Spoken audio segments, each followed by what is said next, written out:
ambacho kimekosekana kwa muda mrefu kidogo, lakini sasa kimerejea na utaendelea sasa kupata mambo mbalimbali muhimu yakiwemo mafunzo na uchambuzi mbalimbali kutoka hapa Freedom Studio, kutoka kwangu mwasilishaji wako, mwalimu wako wa kipindi wa somo la utawala bora.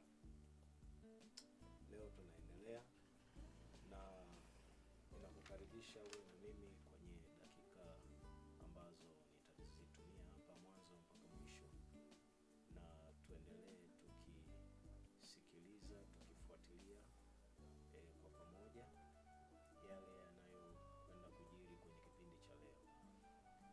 Ninakukaribisha, unaweza like, share, subscribe na comment. Uko huru kufanya hivyo. Karibu sana kwenye kipindi cha leo.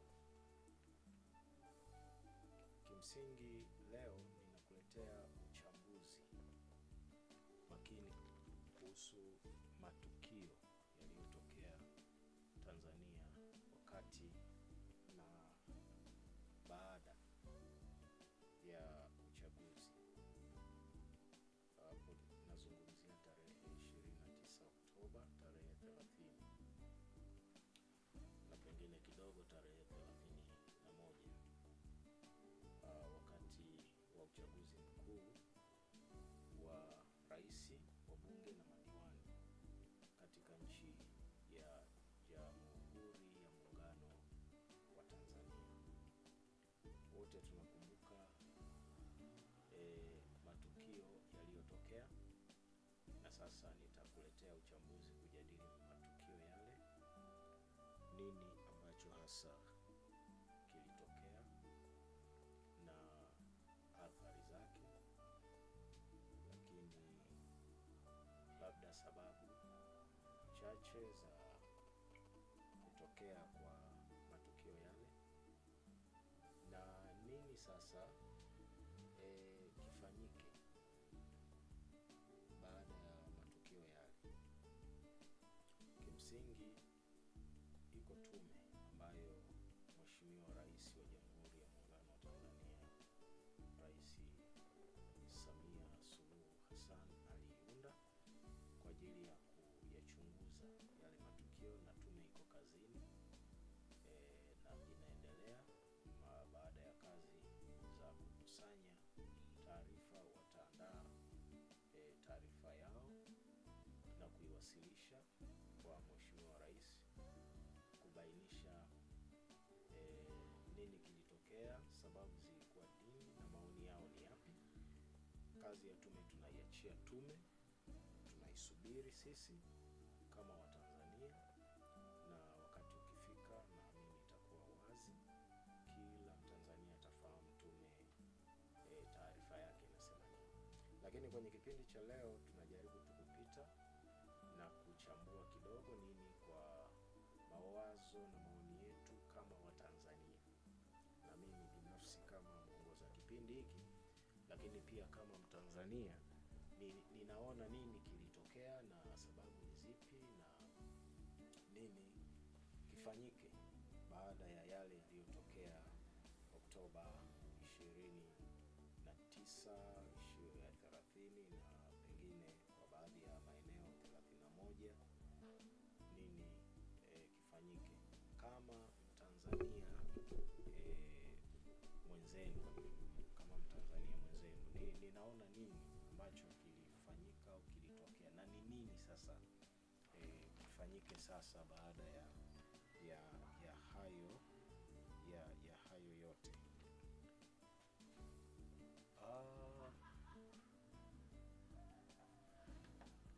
Kimsingi ripoti mbalimbali duniani kote kuhusu tukio lile zinasema kulikuwa kuna maandamano katika nchi ya Tanzania, lakini kwa maana ya kwa mujibu wa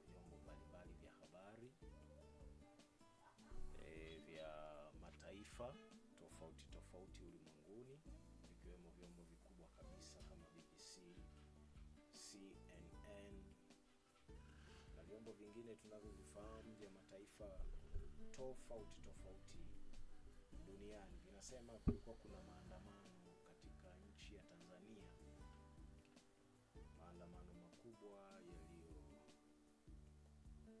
yaliyofanyika kwenye uchaguzi au katika tarehe za uchaguzi, na wote wa Tanzania tunaweza tukawa mashuhuda tulioshuhudia katika miji ambayo ilipata shida kama Dar es Salaam, Mwanza, Arusha na majiji mengine ambayo yalishuhudia shida na vurugu zile, na miji midogo mingine ambayo ilishuhudia vurugu zile. Kwamba je, yale yalikuwa ni maandamano au kilikuwa ni kitu kingine tofauti na maandamano? Kimsingi, kabla ya tarehe 29 kulikuwa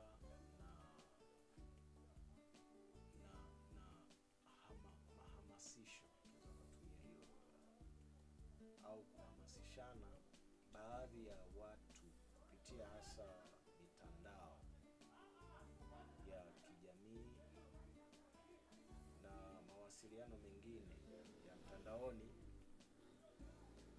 Walikuwa wakihamasishana kuhusu kufanya walichokiita maandamano makubwa ambayo yatakuwa kimsingi yatakuwa ni maandamano endelevu, na walijiandaa kwamba ikifika tarehe 29 wafanye hayo maandamano. Na moja kati au miongoni mwa wale waliofanya maandamano, sitawataja majina, lakini ni watu ambao wanaishi ughaibuni, nje ya nchi, wengine Marekani, wengine Ulaya, wakitumia mitandao kila siku walihamasisha. Mamlaka za nchi akiwemo Mheshimiwa Rais wa Jamhuri ya Muungano wa Tanzania walitahadharisha, polisi walitahadharisha pia kwamba kusiwe na vurugu, kuwe na amani. Lakini siku ilipofika, ukweli ni kwamba kulitokea vurugu.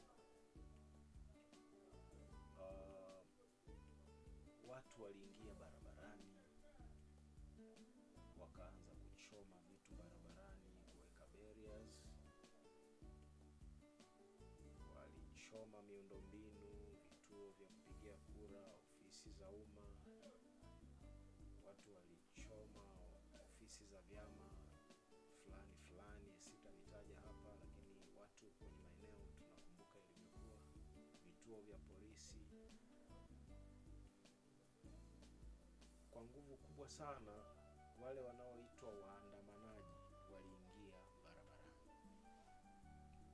na kufanya hicho wanachokiita vyombo hivi vikubwa vya mataifa mbalimbali kuwa ni maandamano.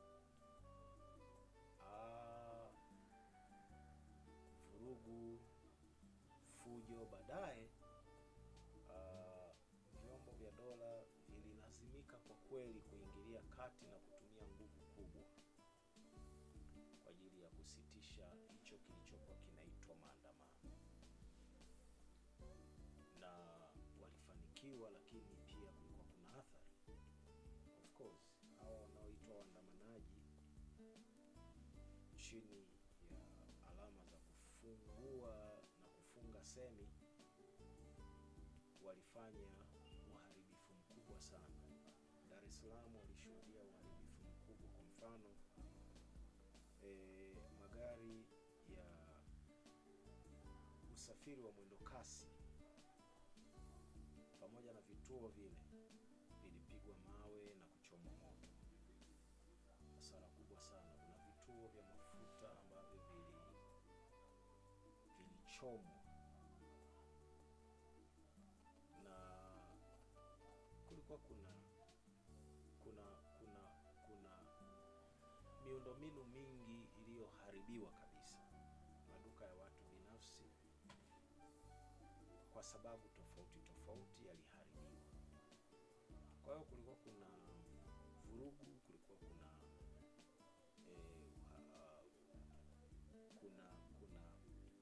matukio yaliyoharibu sana miundombinu, amani ilivurugika, shughuli za maendeleo zilisimama. Na baadaye, baada ya vyombo vya usalama kufanikiwa kuzuia na vyombo vya dola, kuliripotiwa pia vifo vingi ambavyo vilitokea sehemu mbalimbali katika nchi, na watu wengi walipoteza wapendwa wao pia, lakini pia majeruhi wengi sana walitokea kwenye vurugu zile.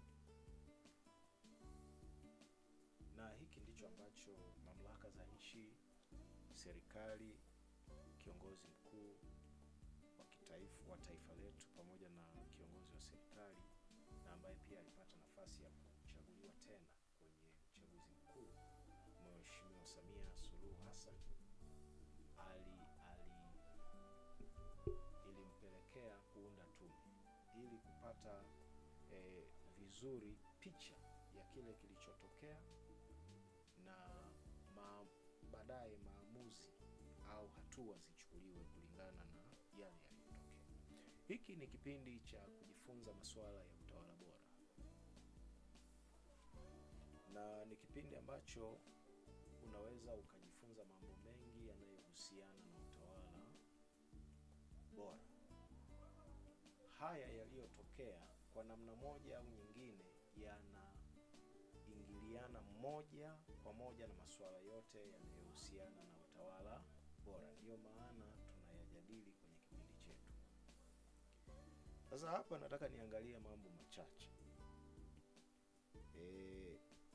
Nini hasa kile kilikuwa? Ilikuwa ni maandamano au ulikuwa ni uhalifu? Hilo ni jambo la kwanza, kwa kuangazia matukio yaliyotokea. Kwa maoni ya kwangu, yale hayakuwa maandamano, na kwa maoni ya watu wengi sana ambao wanafahamu nini maana ya maandamano na maandamano yanafanyika kwa utaratibu gani, kiukweli kabisa yale hayakuwa maandamano. Mimi nitayapa yale matukio jina la moja kwa moja la uhalifu pamoja na kuvunja amani. Uhalifu ambao uliambatana na matukio ya kuvunja amani na vurugu zilizokuwa zinavunja amani. Uhalifu kama uhalifu mwingine wote, kwa sababu katika hali ya kawaida maandamano yanayotakiwa ni maandamano yanayofuata kanuni, taratibu na sheria za nchi, lakini pia yanafanyika katika amani. Nitaelezea baadaye ni maandamano yapi ni halali au yapi ni mambo gani yakifanyika tunaweza kusema hayo ni maandamano halali. Kwa haya hayakuwa maandamano. Huu ulikuwa ni utaratibu ambao wale walioamua kufanya walifanya, lakini kwa kweli ulikuwa ni uhalifu tu kama uhalifu mwingine. Ilikuwa ni vurugu kama vurugu zingine, ilikuwa ni matukio ya kuvunja tu amani ya nchi kama matukio mengine ya kuvunja amani ya nchi, na athari tuliziona. Sasa maandamano hayawezi kuwa maandamano alafu watu wanaharibiwa biashara zao, miundombinu ya umma na isiyokuwa ya umma inaharibiwa, shughuli za maendeleo zinasimama, hata masoko yalifungwa. Mtu unaweza ukawa kwenye mji, kumetokea shida, una hela zako, lakini ukashindwa kwenda sokoni kuhemea au kununua mahitaji tu kwa sababu kuna vurugu zimetokea ambazo zinavalishwa jina la maandamano, lakini shughuli za maendeleo zimesimama. Usalama ulikuwa duni. Ililazimika sasa wale wanaojiita waandamanaji kuanza kukimbizana na polisi na kurushiana mabomu ya machozi, kurushiana mawe, kurushiana risasi, kwa sababu kimsingi sasa amani ilikuwa imevurugika. Kwa hiyo hayakuwa maandamano, ulikuwa ni uhalifu. Athari zilizotokea tunajua, kulitokea vifo, kulitokea majeruhi, kulitokea miundombinu ya umma na isiyokuwa ya umma kuharibiwa sana, lakini pia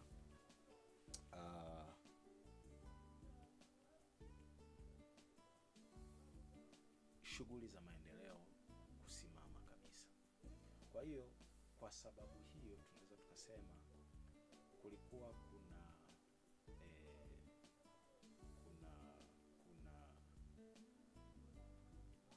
kuvunjika kwa amani na kutoweka kwa amani kwa muda huu ambao tulishuhudia kutoweka na kuvurugika kwa amani. Sasa tunaulizana hapa, na nafikiri ni muhimu tukajibu hili swali. Kwa nini sasa tunasema haya sio maandamano, lakini tu ni vurugu? Kwa nini sio maandamano? Kwa sababu maandamano yana taratibu zake, na tumeona kuna baadhi ya nchi ambazo wamekuwa wakifanya maandamano, lakini pia wamekuwa wakifaulu kufikisha message zao, na message zao zinafanywa kazi kupitia maandamano.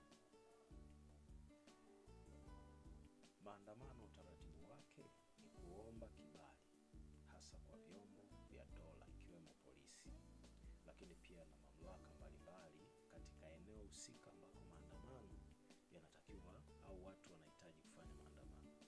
Hilo la kwanza, kupata kibali na kutoa taarifa kwamba kutakuwa na kitu tunadhamiria kufanya ambacho ni maandamano, ili muweze kupata sasa kibali cha kufanya maandamano, lakini pia na ulinzi wa kuwawezesha kufanya maandamano. Katika kibali katika kuomba kibali,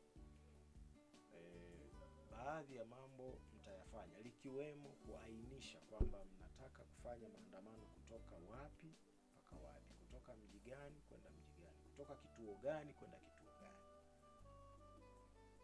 na ili kwamba muweze kuandaliwa mazingira sasa yakiwemo ya ulinzi wa kuwalinda mnapofanya maandamano kutoka katika hatua ya kituo kimoja kwenda kituo kingine, nukta moja kwenda nukta nyingine. Hilo la kwanza. La pili, mnakuwa lazima awepo mtu ambaye anayaratibu maandamano, na uratibu wake uwe wazi kabisa. Anayeratibu awe wazi, yani ajulikane ni nani anayeratibu maandamano, na uratibu uwe wazi, wa haki, wa kufuata, unaratibu kwa kuzingatia sheria, kanuni. Huo uratibu unaratibu mambo yote kwa kuzingatia sheria, kanuni na taratibu. Hayo ndio maandamano. Kwa hiyo inajulikana anayeratibu ni nani, kama ni mtu mmoja au kama ni kundi la watu inajulikana. Lakini jingine la muhimu kuhusu maandamano, sababu za maandamano zinatakiwa kujulikana, pamoja na message ambayo watu wanataka kuiachilia au kuitoa kwa wenye mamlaka, kwa sababu maandamano mara nyingi huwa ni watu wanaandamana kwa kufikisha ujumbe kwa wenye mamlaka kwamba bwana, sisi tunaona kuna mambo hapa hayako sawa. Kwa mfano, kuna jambo hili, kuna jambo hili, kuna jambo hili. Kwa hiyo tunatarajia maandamano yawe na ujumbe, na mara nyingi katika kuwasilisha ujumbe yataandaliwa mabango, vitambaa vilivyoandikwa kwamba sisi tunataka 1, 2, 3 kupitia maandamano haya. Tunataka jambo moja, tunataka kwa mfano tunataka katiba mpya. Mfano, wale waandamanaji wanaandika tunahitaji katiba mpya, na pengine wanaainisha na muda wanaotaka katiba mpya. Huo ni mfano. Hayo ndiyo maandamano, yanakuwa na ujumbe. Kwa hiyo watu wanatembea, wana ulinzi, wanajulikana watatoka wapi kwenda wapi, halafu wana mabango, halafu na waratibu wao wanajulikana. Sio watu wanasema wanasema wanaandamana, wanakimbizana mabarabarani, wameshika magongo, wameshika mawe, wameshika silaha za jadi, wanasema wao wanaandamana. Kwa kweli hayo sio maandamano, na hata wao waliofanya hivi wanajua hiki tunachokisema hapa au ninachokizungumza, wao wanaelewa na wanajua kwamba hayo hayawezi kufanana na maandamano. Hicho ni uhalifu kama uhalifu mwingine. Picha ya maandamano ni hiyo, na ndio maana tunasema hayo hayakuwa maandamano na ulikuwa ni uhalifu. Na unaweza ukaona sasa amani ilivurugika, na hizo athari zilitokea za vifo. Unaweza ukaona kulitokea kusimama kwa shughuli za maendeleo. Unaweza ukaona kulitokea majeraha. Unaweza ukaona kwamba kulikuwa na miundombinu iliyoharibiwa ambayo ni hasara, na watu wengi hawajui kwamba unapoharibu miundombinu, na hasa miundombinu ya umma, kwa mfano unavamia kituo cha polisi alafu unakibomoa, unakivunja, unakichoma moto,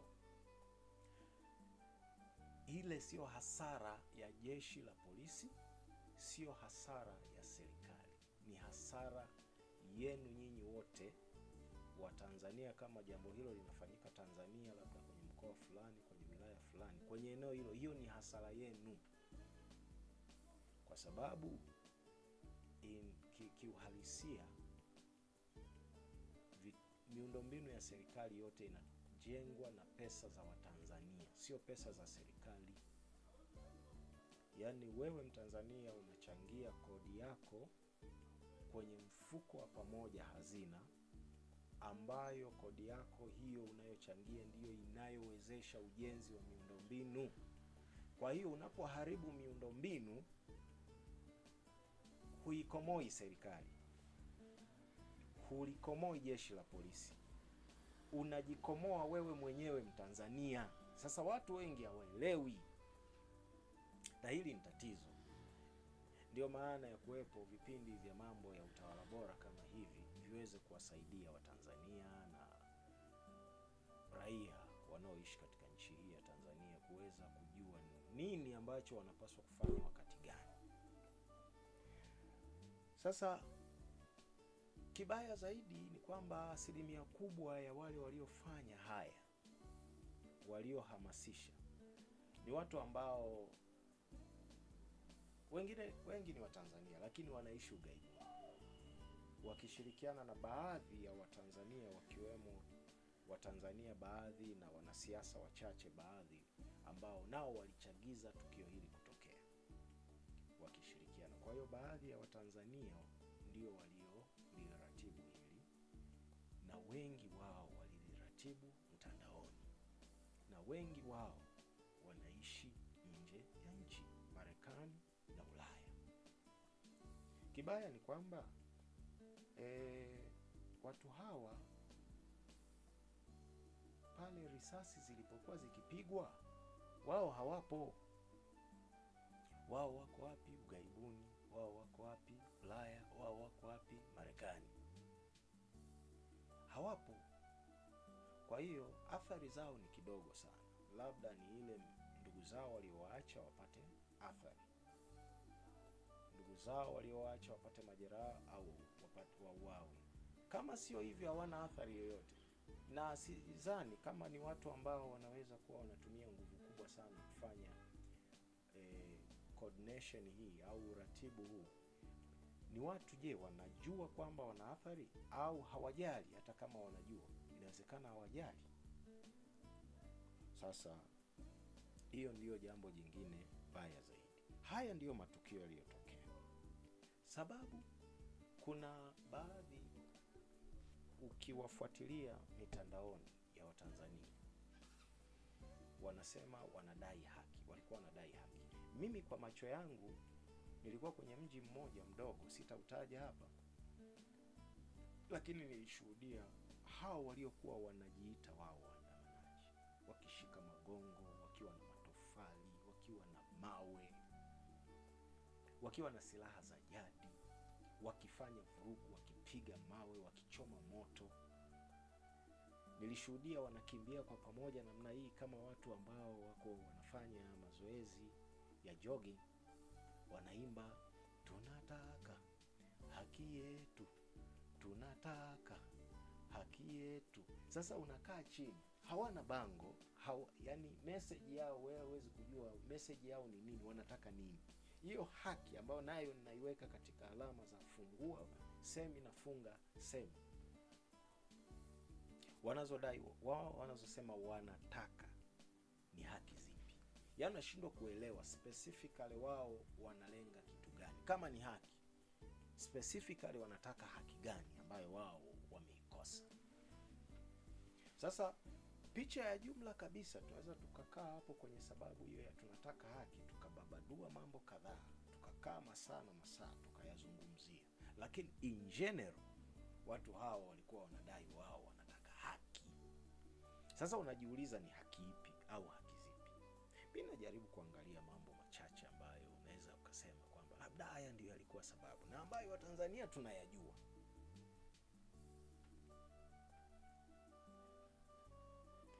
Kuna mtu anaweza kusema bwana, wewe unazungumza, si unajua kwamba tuna mjadala wa katiba, tunahitaji katiba muda mrefu sana. Katiba tunaweza kusema kwamba labda hiyo ndio ilikuwa sababu, lakini hivi katiba ndio inadaiwa kwa kuvuruga amani? Alafu katiba unaidai, unaweka pressure siku chache kabla ya uchaguzi, ndio unaweka pressure kwamba tunataka katiba mpya. Katiba, sina muda wa kutosha wa kuzungumza, lakini ningekuwa na muda wa kutosha ningezungumza hapa. Katiba ni maisha ya Watanzania. Katiba si swala la uchaguzi tu. Katiba ni maisha ya Watanzania ya kabla ya uchaguzi, wakati wa uchaguzi na baada ya uchaguzi. Wanaishije Watanzania? Katiba ni mambo mengi. Katiba sio jambo moja tu la utawala, japo jambo la utawala linachukua sehemu muhimu sana kwenye katiba. Sasa kwa hiyo katiba haiwezi kuwa sababu ya kuwafanya watu wavuruge amani kwamba wanataka katiba. Katiba inaweza kupatikana hata bila kuvuruga amani.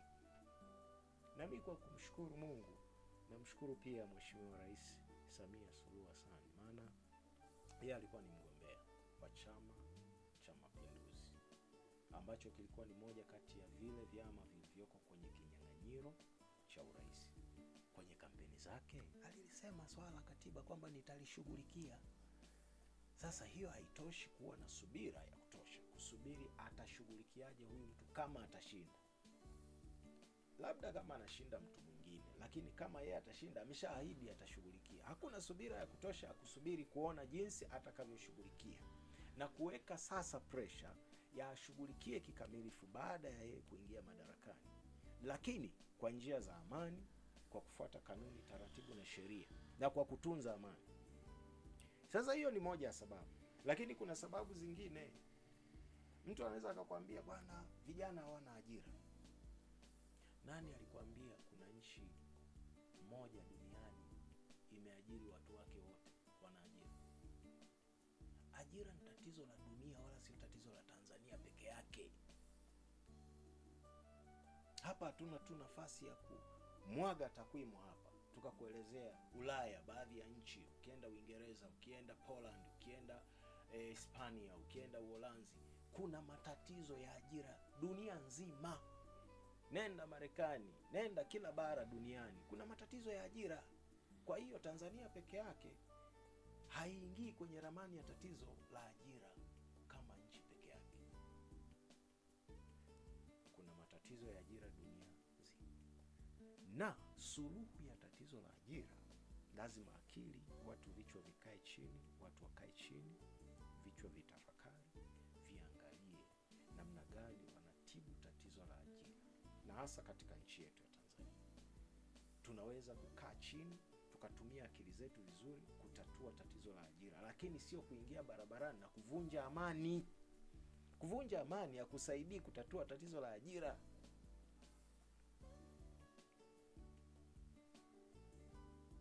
Kwa hiyo watu wanaweza kuwa na sababu, wanasema utekaji, wanasema sijui nini. Ukicomment, ukiingia kwenye mitandao ukazungumza, watu wana comment wasema wewe huoni watu wanavyotekwa, au wewe unatakiwa ndugu yako hajatekwa. Akitekwa ndugu yako ndio utaona vizuri, utaona raha. Sasa okay, kama kuna utekaji, dawa ya utekaji ni kufanya vurugu nchi nzima, kuchoma nchi nzima, ndio tunapata suluhu ya utekaji?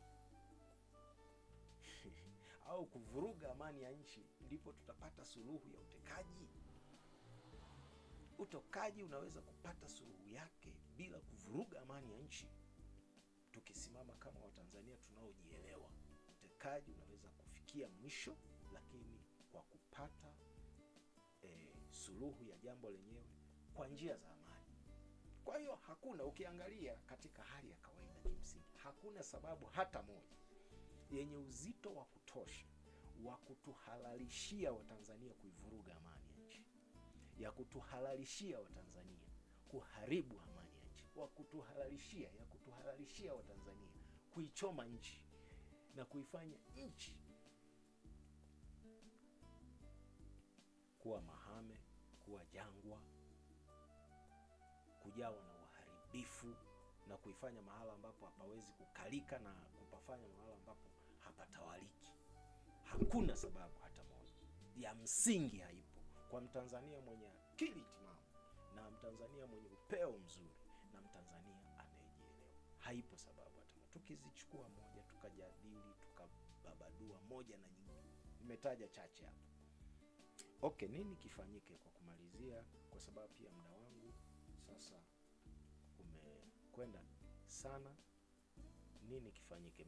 Labda mambo mengine tutajadili katika kipindi kijacho cha Utawala Bora, lakini nini kifanyike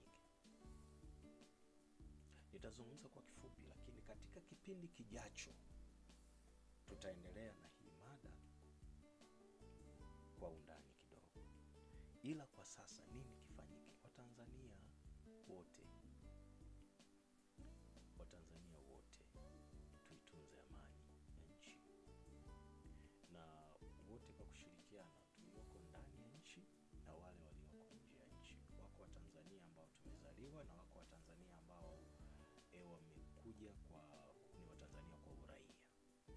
Tushirikiane kama kitu kimoja kuhakikisha amani ya nchi imekaa na tumeitunza, wale ambao tuko ndani ya nchi na wale ambao wako nje ya nchi. Na tusikubali mtu mmoja yoyote yule ambaye sasa pengine ni Mtanzania mwenzetu au si Mtanzania, yuko ndani ya nchi au yuko nje ya nchi, aivuruge amani ya nchi yetu. Tusije tukakubali. Hilo ndilo jambo kubwa ambalo ninataka nimalizie kwa kusema. Na katika kipindi kinachokuja ambacho nataka usubscribe na usikose kukitazama, nitazungumza kwa nini sisi Watanzania tufanye jambo hili la ushirikiano ili kuitunza amani ya nchi, lakini pia nitajadili mambo mengine ya msingi yanayoambatana na tukio hili. Lakini lengo letu ni kwamba tufike mahala kama Watanzania tushikamane, tuwe kitu kimoja, na tunaweza kupata mahitaji yetu na tunaweza kufikia malengo yetu ya maendeleo ya nchi kwa kushirikiana, kwa kushikamana na kwa kusikilizana, na wakati mwingine kukubali kuvumiliana na kukubaliana kutokubaliana. Mimi ni Samuel Kakila, hii ni Freedom Studio na hii ni Medani za Utawala.